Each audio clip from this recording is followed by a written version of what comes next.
देखो ये बातें बचपन की हैं, लेकिन बचपन भी ना बहुत अच्छा होता है। क्यों? बचपन में चोरी जरूर करना चाहिए खाने पीने की, ताकि सदा वो आपको आनंदित करती रहेंगी चीजें। कि देखो बचपन में अपन चोरी करते थे, सही है कि नहीं?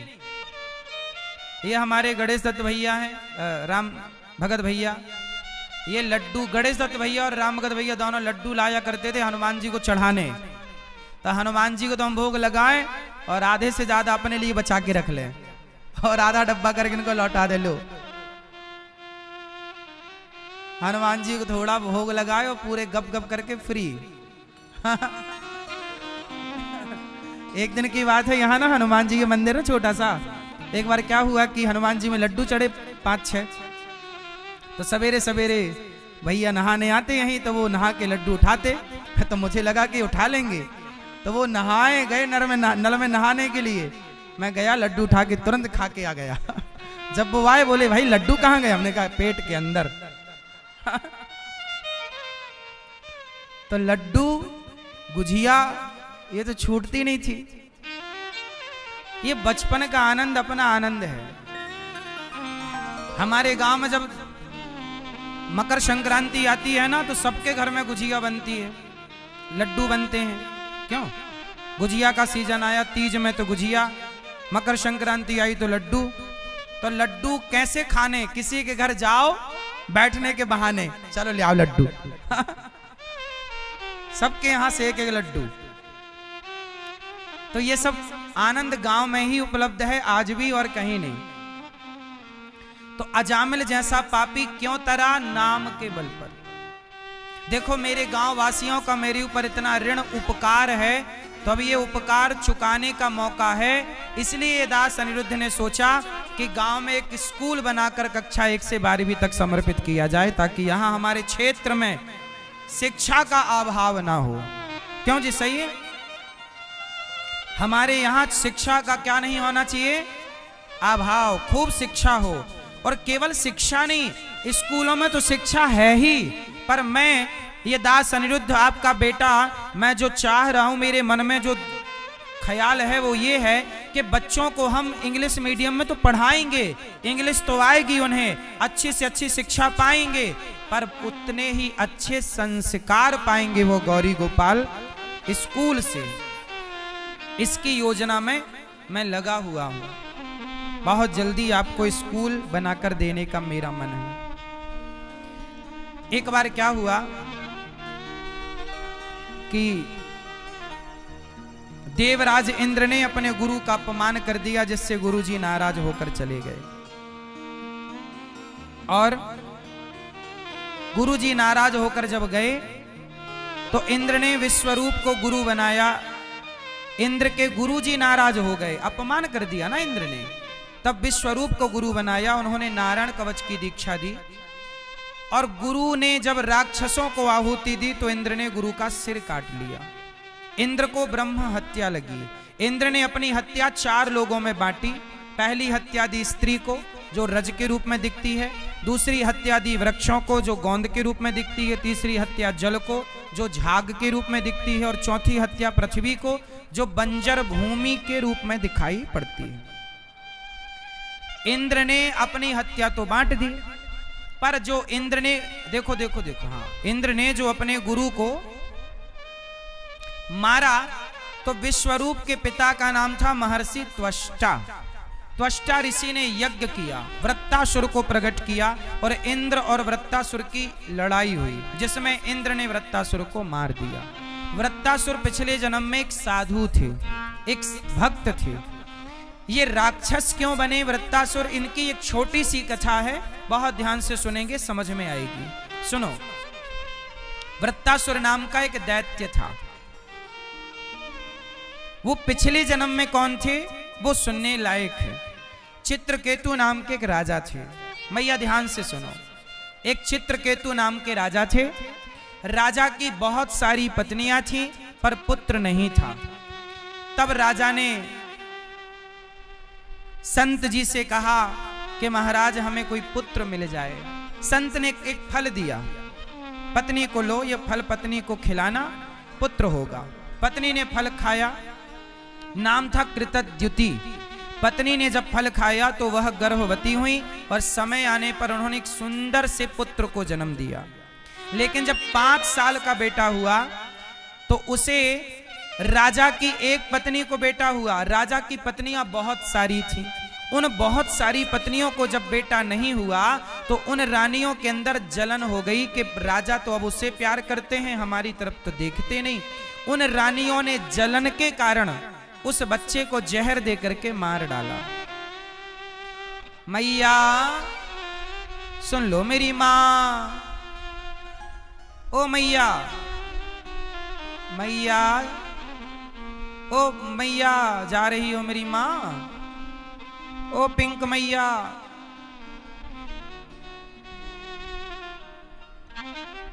सुनो, एक रानी के बेटा हुआ, अन्य रानियों के बेटा नहीं हुआ तो उन रानियों ने उस बच्चे को जहर दे करके मार डाला। जहर दे के क्या किया? मार डाला। जब वो छोटा बच्चा मरा तो राजा रोए, रानी रोई। नारद जी आए। नारद जी ने समझाया, क्यों रो रहे हो? बोले महाराज बेटा 5 साल का चला गया, क्या गलती थी? मारना था तो मुझे मारती मौत, बेटे ने क्या बिगाड़ा था? तब कहा नारद जी ने कि देखो ये मृत्यु लोक है, यहां जो आता है मरने के लिए आता है, सबको मरना पड़ता है। तब नारद जी ने जो ज्ञान दिया ना बड़ा अद्भुत था, सुनने योग्य है, सुनिए। नारद जी ने कहा देखो महाराज, ये बालक को ना उसका टाइम पूरा आ गया तो मरना ही पड़ेगा, पर राजा समझने को तैयार। महाराज हमें ज्ञान ना दो, बेटा जिंदा करो, आप संत हो, जिंदा करो। तब नारद जी ने कहा अच्छा मैं जीवित करता हूं। तब नारद जी ने मंत्र पढ़ा और उस राजा के मरे हुए 5 साल के बेटे को जीवित कर दिया। जब जीवित किया तो राजा दौड़ा, बेटा आओ गले लग जाओ मेरे। तब उस बेटे ने जो बात कही वो सुनने के लायक है। बेटे ने कहा कि पिताजी आप मुझे पुत्र कह रहे हो, ये बताओ कि मैं आपका किस जन्म का बेटा हूं? बोले आप तो मेरे बेटा हो। तब उस बेटे ने कहा कि पिताजी मैं पिछले जन्म में भिखारी था, आपका बेटा क्यों बना उसके पीछे कारण है। क्यों बना? तब उस बेटे ने कहा कि मैं पिछले जन्म में भिखारी था, आपके घर भिक्षा मांगने आया, आपने मुझे गेहूं का आटा दिया, साथ में गाय का गोबर सूखा हुआ, कंडे ओपले आपने कंडे दिए, मैंने कंडों में आग लगाई, ध्यान दिया नहीं, उन कंडों में बहुत सारी चींटियां थीं, सारी चींटियां जल करके राख हो गईं। उस आग में मैंने 5 रोटियां बनाई और भगवान को भोग लगाकर खाई। 5 रोटियां आपकी मैंने पिछले जन्म में खाई थी, तो 5 वर्ष तक आपका बेटा बनकर मैंने 5 रोटियों का हिसाब चुका दिया। मैंने उन चींटियों को जला करके मार दिया, चूंकि मैंने आग लगाई ना कंडों में, तो कंडे में बहुत सारी चींटियां होती हैं, शाम का टाइम था मैंने देखा नहीं, मैंने चींटियों को जलाकर मारा। वो चींटियां आपकी पत्नी बनकर इस जन्म में आई, क्योंकि वो चींटियां आपसे मुझे मिली थी। इस जन्म में, पिछले जन्म में मैंने उन्हें जलाकर मारा चींटियों को, इस जन्म में उन्होंने मुझे जहर देकर मार दिया। वो तो भगवान को भोग लगाकर रोटी खाई, तो एक जन्म में ही सबका हिसाब किताब चुक गया, वरना ना जाने कितने जन्म लेकर सबका अलग अलग हिसाब किताब चुकाना पड़ता। इसका मतलब इस कहानी से हमें 2 बातें समझनी है। पहली बात ये कि हमें बिना भोग लगाए कभी नहीं खाना चाहिए, क्योंकि भोजन में भी दोष होता है, अन्न में भी जड़ चेतन जग जीव जत, यहां लिखा है कि सब में दोष होता है, दोष सब में है। अब वो दोष मिटे कैसे? तो दोष मिटाने के लिए भगवान को समर्पित करना पड़ता। जो भोग लग गया उसका दोष खत्म। इसलिए कभी भोजन बनाओ तो पहले तुलसी पत्ता डालकर भगवान को भोग लगना चाहिए। भोग लगने के बाद दाल को दाल में डाल दो, चावल को चावल में डाल दो, रोटी को रोटी में मिलाओ, पूरा भोज क्या बन गया? भोग, प्रसाद। फिर वो प्रसाद बच्चों को खवाओ, ताकि भोजन का अन्न का दोष समाप्त हो जाए। अब यही हुआ। सोचिए कि इन्हें चित्रकेतु के बेटा को कई बार जन्म लेना पड़ता उन रानियों का हिसाब चुकाने के लिए। उन्होंने मारा चींटियों को तो चींटियां भी मारेंगी, लेकिन इन्होंने भोग लगाकर खाया तो एक जन्म में सबका हिसाब चुक गया। इसलिए मेरी प्रार्थना है आप सबसे कि बिना भोग लगाए भोजन नहीं करना चाहिए। कितने लोग मेरी बात से सहमत हैं? क्या करोगे आज से पहले भगवान जी का? क्यों लगाओगे भोग? क्योंकि भोग लगाने से अन्न का दोष समाप्त हो जाता है। किसका दोष? भाई अन्न भी तो दोषी होता है ना। भाई जो हम कमा रहे हैं पता नहीं कैसा आ रहा है, पता नहीं।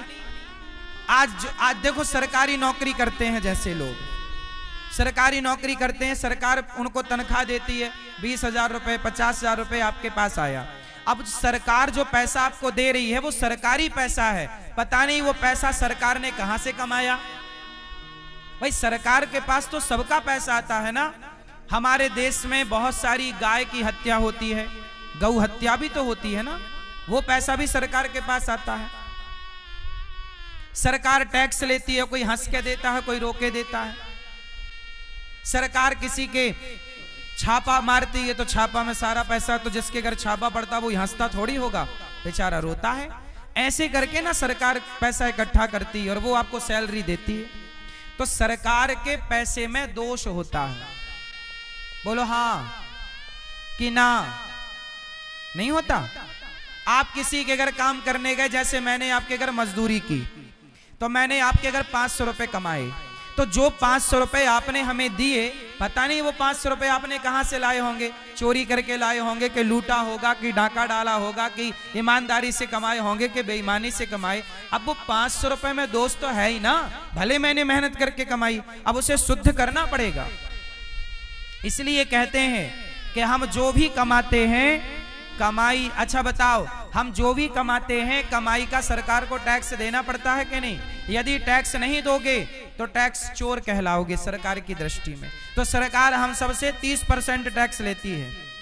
सरकार कितने परसेंट इनकम टैक्स लेती है? जोर से। कमाई का 30% टैक्स देना पड़ता है सरकार को। सोचिए, सरकार 30% लेती है, पर भगवान कहते हैं कि तुम जो कमाओ उस कमाई से किसी भूखे को रोटी दे दो, तुम्हारा पूरा धन मैं शुद्ध कर दूंगा।